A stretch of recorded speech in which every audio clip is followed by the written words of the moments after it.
جو ہماری اصطلاح میں یعنی ہم نون تنوین کی تعریف پڑھتے ہیں وہ ہم نے صرف بھترال میں پڑھا ہے، یعنی جو ہماری قانونوں کی کتاب ہے، جو صرف کی ہماری میزان و صرف کے بعد ہماری کتاب آ رہی ہے جو چل رہی ہے، اس کے اندر ہم نے یہ پڑھا کہ وہ نون ساکن جو کلمے کی آخری حرکت کے ساتھ پڑھا جاتا ہے، یعنی یہ نون ساکن ہوتا ہے اور اس کو پڑھنے کے لیے کلمے کی جو لاسٹ حرکت ہے، آخری حرکت ہے، اس کے ساتھ پڑھتے ہیں، لیکن وہ نون ساکن تاکید کے لیے بھی نہ ہو، کیونکہ آپ نے پڑھا ہوا ہے ایک نون ساکن تاکید کے لیے بھی آتا ہے، جیسے ادرے بن، ادرے بن، ادرے بن، تو آپ نے یاد ہوگا امر میں لا تدرے بن، لا تدرے بن، لا تدرے بن، یعنی مت ہرگز نہ مار، ہرگز مار، تو یعنی ضرور مار، تو یعنی یہ دونوں چیزیں آپ نے وہاں پڑھی ہیں، لیکن یہ نون تنوین جو ہوتا ہے جب تاکید کے لیے نہ ہو، یعنی نون تنوین نون ساکن ہوتا ہے اور نون تاکید بھی نون ساکن ہوتا ہے۔ اب آپ کو فرق کیسے ہوگا یہ میں آپ کو سمجھا دوں۔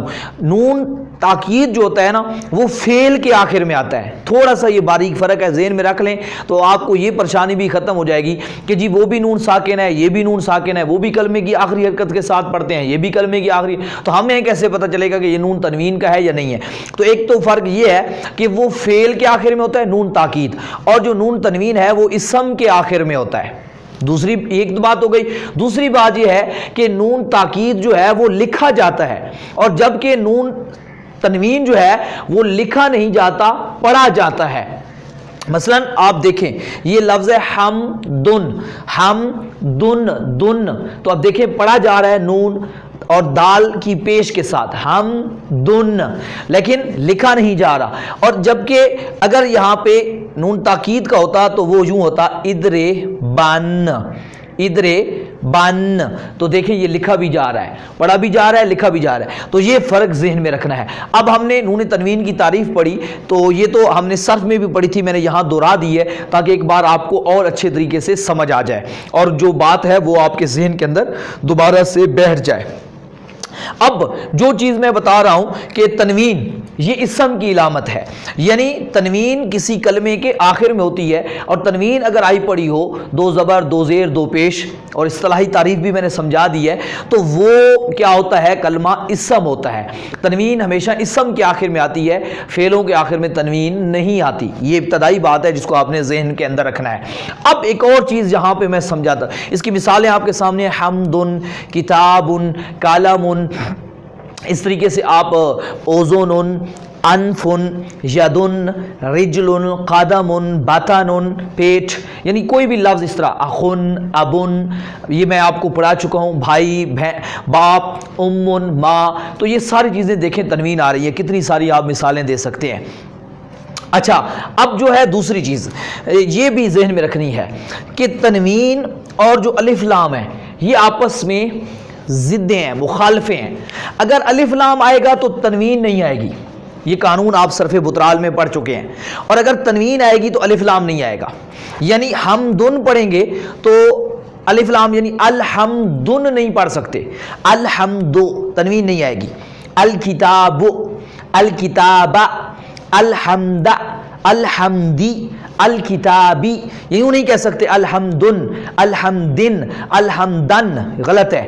اس طریقے سے الکتابن، الکتابن، الکتابن یہ نہیں کہہ سکتے، لیکن یہ ہے حمدن، کتابن، کالمن، یوں ہو سکتا ہے کالمن، کالمن، حمدن، حمدن، دن، جو بھی زبر زیر پیش جو بھی تنوین ہے الف لام کے بغیر، الف لام آئے گا تو تنوین نہیں آئے گی، تنوین آئے گی تو الف لام نہیں آئے گا۔ تو یہ دو چیزیں ذہن میں، اور یہ دونوں علامتیں ہیں اسم کی، دونوں علامتیں ہیں اسم کی، تنوین پڑھی ہو تو بھی سمجھ جاؤ یہ اسم ہے، الف لام پڑھا ہو تو بھی سمجھ جاؤ اسم ہے۔ دو ہماری نشانیاں جو ہیں وہ مکمل ہو گئی ہیں۔ اب ہم تیسری کی طرف بڑھتے ہیں۔ تیسری علامت ہے حروف جارہ۔ یہ کیا ہوتے ہیں؟ یہ میں ابھی یہاں پہ بات نہیں کروں گا حروف جارہ کا، کیونکہ آگے پورا ایک سبق آ رہا ہے، تو جب آپ وہاں جا کے پڑھیں گے تو آپ کو سمجھ آ جائے گی کہ یہ حروف جارہ کیا ہوتے ہیں اور کتنے ہیں، کون کون سے ہیں، تو یہ ذہن میں رکھیں۔ ابھی جو اب آگے جا کے آپ پڑھ لیں گے، میں ابھی ایک دو سمجھانے کے لیے مثال کے طور پہ دے دوں گا، لیکن آپ کو ذہن میں ہونا چاہیے کہ جہاں جس کلمے کے اوپر حرف جار لگاؤ، یاد رکھیں یہ حروف جار جو ہوتے ہیں